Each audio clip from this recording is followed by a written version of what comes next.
Okay, ladies and gentlemen, welcome to 5 marks in 5 minute series. Today we are going to cover the topic SRE 2400. There is a critical point that I wanted to tell you. There is a topic called as additional procedures. The question arises, the primary procedures are inquiry and analytical procedures. Whether I would be able to perform other review procedures also if it is required in the circumstances of the engagement. Yes, I can perform other procedures also than inquiry and analytical procedures. In which case, in case we become aware about any matters that may indicate a material misstatement, in that case we will have to design and perform certain additional procedures. And what are those additional procedures? First of all, you will perform additional inquiry and analytical procedures, but the only difference would be that they would be in greater detail and in a focused manner.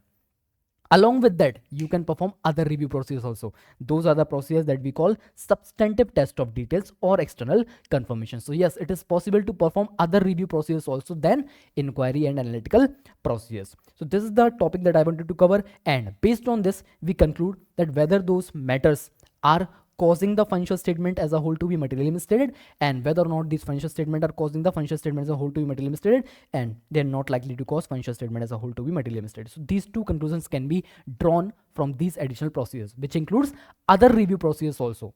What test of details, substantive or external confirmations. Okay, so I hope this is clear. I say I can ask a 5 marks question or 4 marks question from this. It could be a MCQ for 1 or 2 marks, or it could be a descriptive question, case study based question for 4 marks from this part. Okay, now again, another topic, when review is performed as per the laws and regulation, not as per any financial reporting framework, but as per a laws and regulation. In that case, laws and regulation may provide a layout or wordings of the report, maybe of the conclusion paragraph or basis for conclusion paragraph. The layout or wording of the report may be different, है ना, as compared to the standard that the SRE gives. As compared to the SRE, the wording given by laws and regulation would be different. If it is significantly different from the SRE requirements, SRE 2400 requirements, in that case, practitioner shall evaluate whether user might misunderstand the level of assurance that is being obtained by the review engagement. Because if the laws and regulation uses the word true and fair or something, in that case the user might misunderstand what?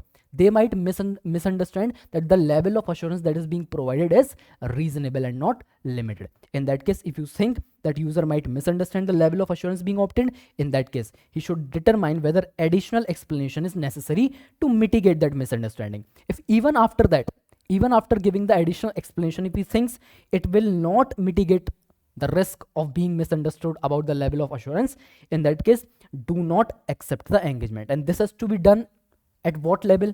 This has to be done when you are performing the process of acceptance and continuance of the review engagement. And still accept because laws and regulation required. If laws and regulations mandates it that you will have to accept the engagement, in that case, do not refer to the standard on review engagement. So in that case, in your report, in your appointment, in your engagement letter, you cannot refer to the standard on review engagement 2400. In that case, you will refer to the respective laws and regulation, whichever is just giving this requirement to perform the review and giving the layout and wording of the report.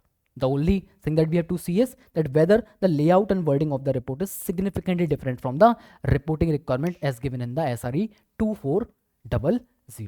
Okay, cool. So this is all for this particular video. I'll meet you in the next video soon. Bye bye.